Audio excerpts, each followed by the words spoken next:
There are two big reasons for why sustainability professionals who are well credentialed and high performing leave the organization. One reason is they just get offered something that is an amazing opportunity. And the second is that they find that the organization they're in doesn't take sustainability seriously enough. And that prompts them to leave either because they're mission driven and it's important to them that the company be serious about the mission, or because they are challenge driven and it's important to them that they be working on an important challenge for the business.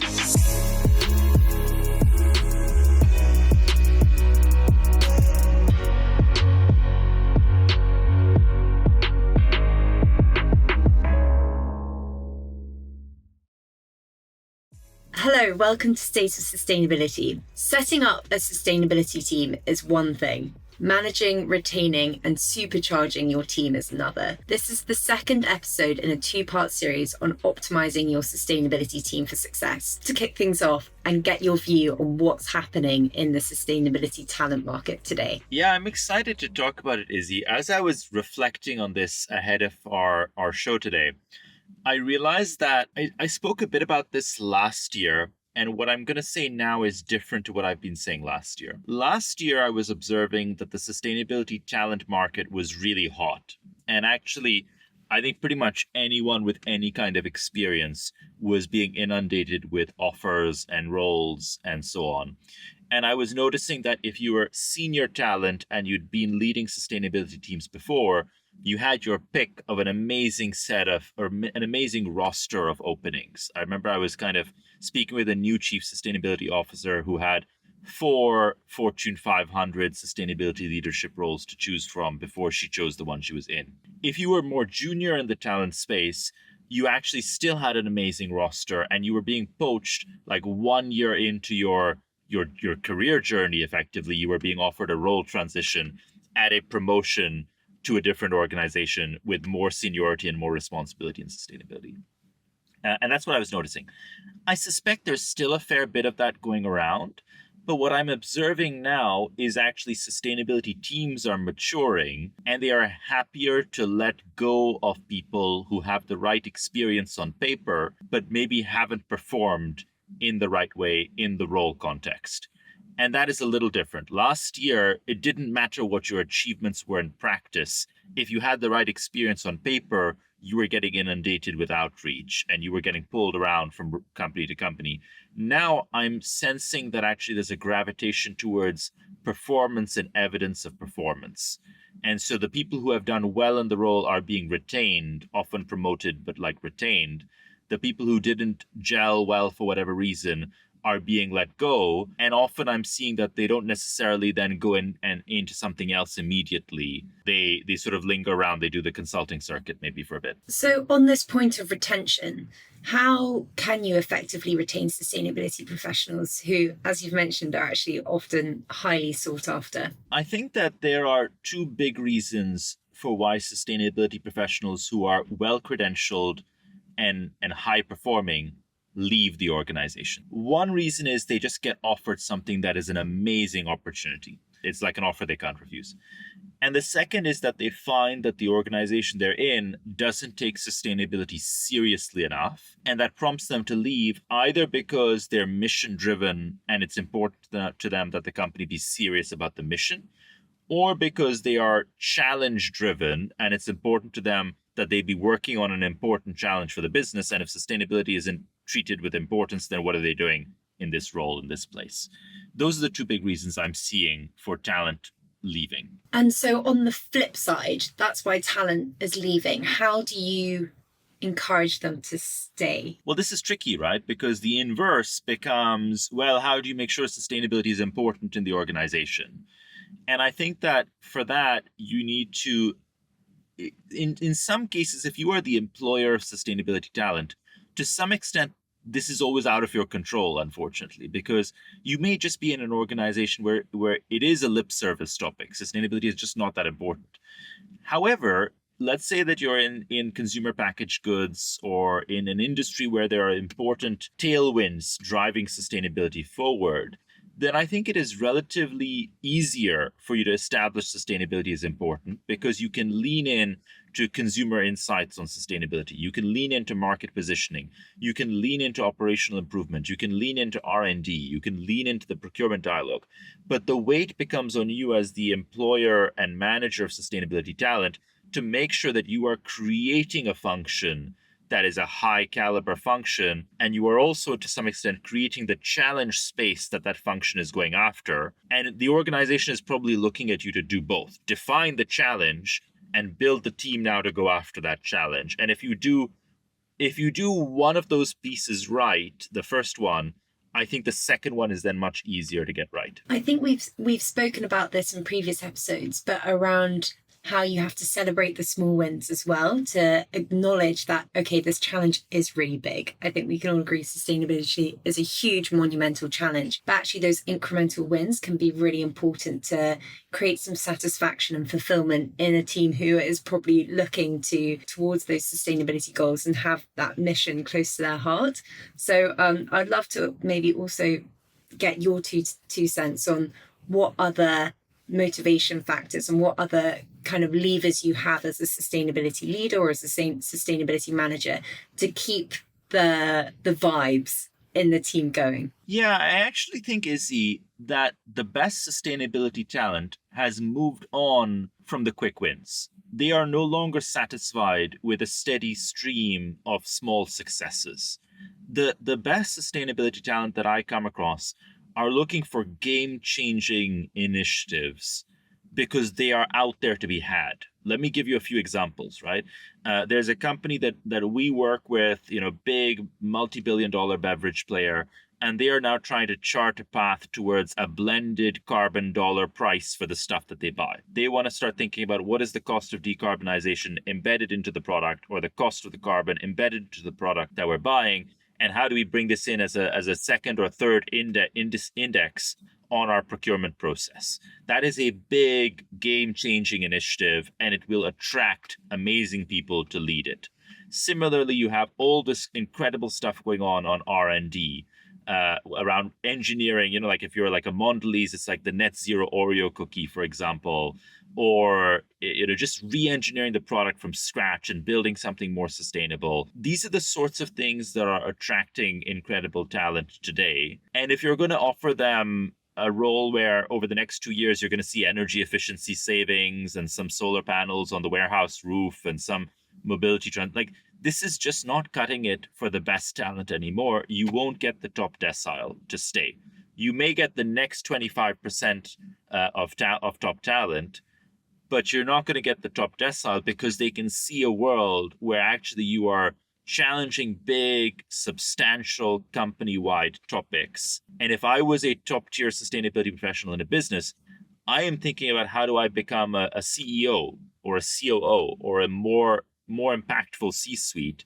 And I want a big challenge that will take me across the full cross-section of the business so that I can demonstrate my credentials to be a leader in the organization. Yeah, I think this reflects what you've said previously is like where you want to win the game. So those big North Star goals that you want to be known for and where you want to just play the game. I am slightly skeptical. I totally agree that it's like honeybees to a hive, that will attract the best talent. But I think some of the less glamorous jobs are some of the most important jobs.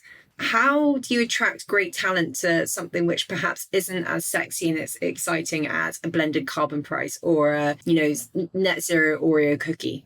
I think there are some elements that are in your control and some that aren't. And so if you are a business that is serious about sustainability, you have a shot at getting the best possible talent. And the good news is that it doesn't matter if you are small or big or which sector you're in, but if you are serious about sustainability and it is an important challenge for your business and you are going to tackle it and you have that manifesto almost embedded in the organization, you have a shot at attracting great talent. And maybe that means that let's say you're in the transport industry and actually it is a transition to electrified mobility, which is a slightly more straightforward initiative. And so in some ways, it may not seem as intellectually challenging.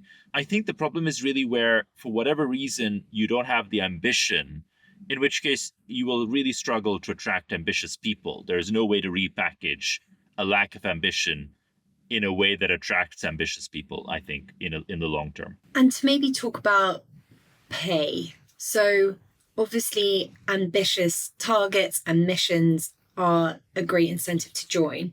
Do you think that you have to also have very ambitious salaries as well to attract that talent? Or do you think actually the mission-driven nature of a company can sometimes substitute for that a little bit? There is so much variability in the data on this space. But what I'm seeing is that as long as you're above a certain minimum, there's a correlation between mission and challenge excitement, an inverse correlation between mission and challenge excitement and pay, in that if you have a really exciting mandate on the table, then a mission-driven high performer will give you a bit of slack on the compensation package. I don't think it is to the tune of a 70% haircut, but I think that a 20% haircut is quite possible, and that is unique in this space. I think you won't really find that in other sectors. I think what is skewing the market slightly is that there are some organizations where the affordability, they can afford to pay much more to hoover in talent. And I've actually seen examples of people who are literally working in their dream job, and they got an offer from, for example, from like a Deloitte to be, a senior consultant, and the pay package was just so much higher that they had to turn away their dream job and go to this other job that was probably also reasonably exciting, but not the dream job. So I think there is just this skew in sustainability where I think organizations that are used to getting a big haircut because the role was so cool and so exciting 10 years ago and was the only role in the market, I think you now have to revise to be more market competitive. Interesting. And whilst we're on compensation and resourcing, I'd love to just talk around performance metrics of a sustainability team and how and what you think is a good compensation framework to enable that, those high achieving performers to really meet those stretch goals. If I were to be addressing this myself, I would closely link it to the delivery of the strategy. And so I would say we have a sustainability strategy, and the sustainability strategy is about value creation, which is, I think, what all strategies should be about. It is about capturing some upside. And so, for example, let's say that I am an ESG reporting specialist, and that is my role. And the part of the strategy that I am linked to is, can I help my organization attract a premium in the market when it comes to share price, for example, because we are seen as a sustainability champion and we featured all the sort of the mutual fund indexes or indices that try and filter for sustainability champions. And we actually kind of have a wide breadth of market participants that are ready and willing and excited to invest in our shares. Maybe that is my KPI. And that's kind of what I'm optimizing for. How can we find a relationship between what I'm doing on the day-to-day and that KPI or that output metric? It may not be direct. You don't want to have this person's performance linked to literally the share price and it's kind of going up and down. But what are some maybe leading indicators that we can see for that? Is it about maybe the number of conversations that they had with investors and potential investors? And is there a way where we can judge the quality of those conversations and whether those are likely to lead to positive impact?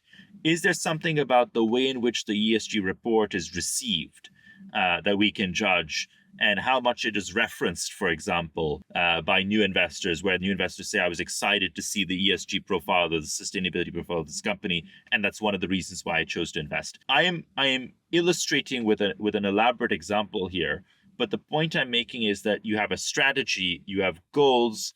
From those goals, you have KPIs which track to the goal. You then have to have some correlation between those KPIs and causation at the level of the individual in the sustainability team.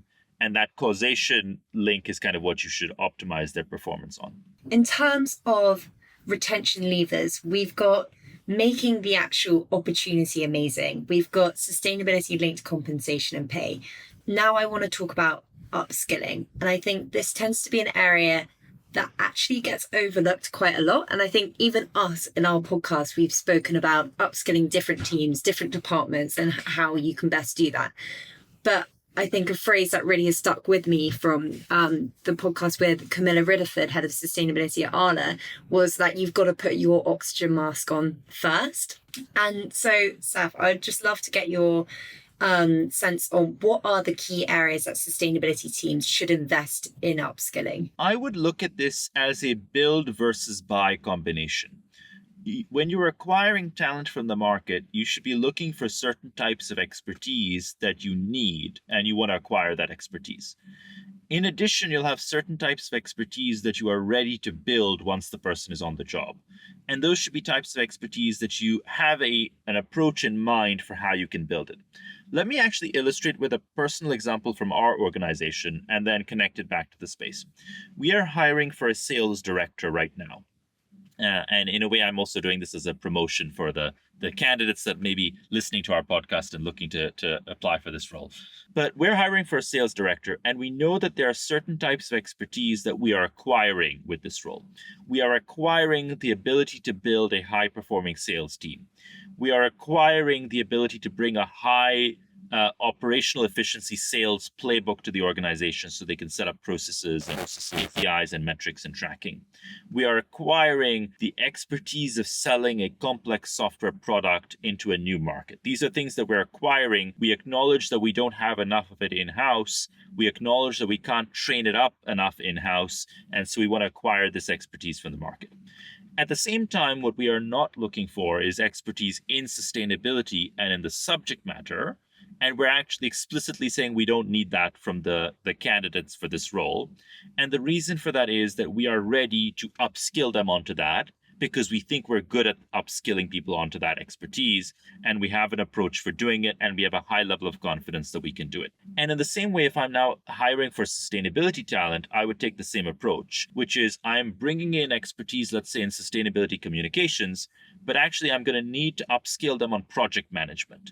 And maybe I have a good in-house training program for project management, which I put people through all the time and they can go through that.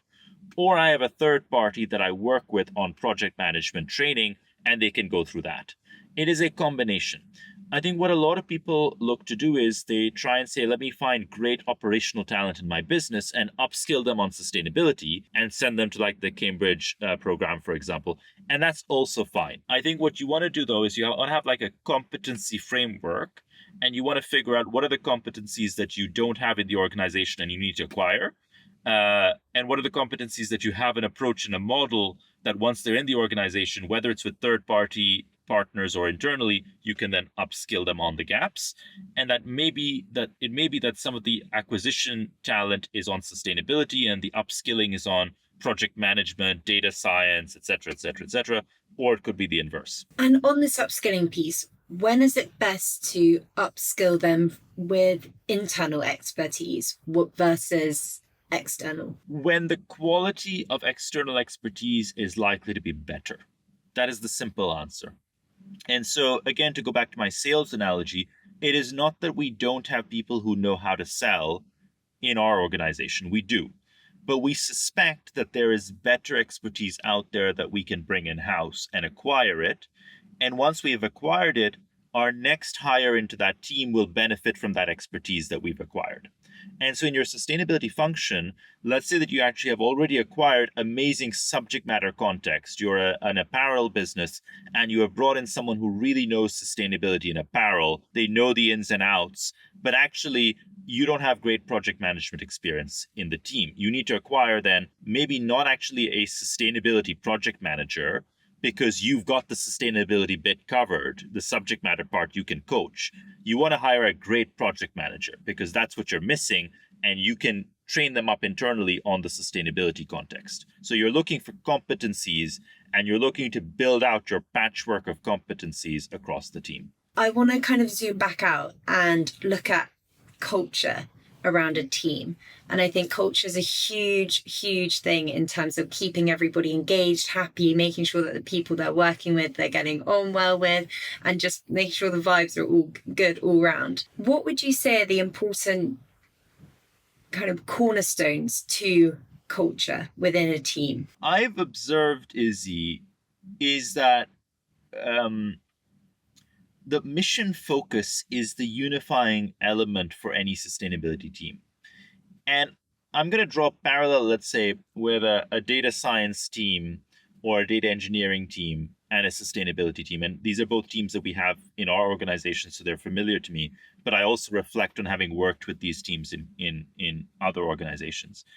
And I think that if you look at like a data science team or a data engineering team, for example, they're excited by the quality of the problem. And if the quality of the problem that they're focused on is interesting, exciting, forward leaning, complex, that attracts and retains great talent. And also, it becomes very easy to build a culture around that because you build a culture then that is rooted in expertise, quality of the code, accuracy of the output, iteration quality, etc. Right? There'll be a whole range of things, and for that reason, you often find, for example, that gaming companies have an easy time recruiting really incredible data science and data engineering talent, because whatever you might think about gaming companies, the intellectual quality of the data problem is actually a very exciting challenge in that space. And so they have a great job attracting amazing people, and amazing people tend to kind of bring their own culture around them for the most part. You obviously always have talented people who bring a toxic culture as well. On the sustainability side, I think that because you are likely to be attracting mission driven people, you need to also have that unifying element around why this is important to the organization, why the mission is consistent, and have that follow through. And if you don't, you'll rapidly, the culture of the organization will also disintegrate. And so I would kind of have the mission and mission consistency be a rallying cry around the organization. For example, with Nestle, I remember when Nestle came out with the Kit Kat breakfast cereal. And actually, I think that was probably one of the harder hitting pieces for the culture of their sustainability team, because you have a team that is thinking about like actually positive impact on the planet, and you basically release like a bowl of sugar as the first meal in the day for kids. And I think that actually that sort of thing is probably doing more damage to the culture of the team than anything you could do in the form of like daily check-ins and team events and things like that. Like that, I think is a harder hitting thing for a sustainability team culture. Yeah, but maybe to draw on some of those softer things as well. I know the Kit Kat reference reminds me of something that Emma Keller said, that after Henry Dimbleby's book Ravenous came out, she instantly went out and brought a whole load for everybody in her team. And I think other things like that, which align with the mission, but perhaps small add-ons, I think also go a long way. Another thing that Camilla Riddiford said was that every quarter, they actually look back and they share a lesson about what they've learned to ensure that their team has like a growth mindset and says, okay, we've learned something, perhaps that didn't go as well, but we can kind of move forward and we can move on from that. So those are two little softer examples that I quite liked. Are there any others you'd like to add to that roster? Yeah, so I think it goes back to this point about consistency, which is the things that you're doing need to speak to the nature of the challenge that you're addressing. And so I think that example from Emma is a really nice one, where you're a food business. This is food thought leadership at its best. How do you really cascade this across the organization? And then, really even bring in the author as well to speak to the team and so on. Another example that I really like is we spent some time with the team at Nando's a couple of weeks, one of the companies we work with. And what I really loved is that they have like a Nando's opposite the head office, and on the ground floor they have the restaurant, and then on the floor above they have like the office canteen effectively. And we did this big lunch together in the restaurant with us and the Nando's team. And you can see that every meal choice, the Nando's team has an opinion and a perspective on the sustainability quality of the meal choice. And there are anecdotes coming from how this is slightly different in Australia or New Zealand or in different markets or in South Africa, and what they're experimenting with now as new menu combinations. And, that small thing, like just the act of going to lunch, becomes a reinforcing mechanism for sustainability, where it brings work to life. It's almost like an applied sustainability right in front of you. And I think those sorts of things, if you can weave them in subtly into the day-to-day, can really be a reinforcing element around culture. And like one of the Kieran, one of the Nando's team members, actually had a T-shirt that he was wearing. Seen the Nando's chilies on the menu, where the chili kind of goes from slightly hot to hot to hot to hot, and it becomes a more fleshed out chili. So he had this T-shirt where it's like a little chili becoming a more fleshed out, bigger chili, etc. And it said net zero loading underneath. I think That's that was amazing. the phrase, which is just really, really fun, and all of that sort of stuff. I think these little subtle reinforcements, but in a way that is so consistent with the brand and the focus, and it just brings it all to life. You're then building block after block on foundations that are already there. Doesn't Starbucks, the sustainability team there, all have matching jackets with badges on to show that they're in the sustainability team? I love this is one as well. So we did our kickoff with Starbucks a year ago almost now, actually, in Seattle. And I had started to see a lot of Starbucks people joining calls with these denim jackets.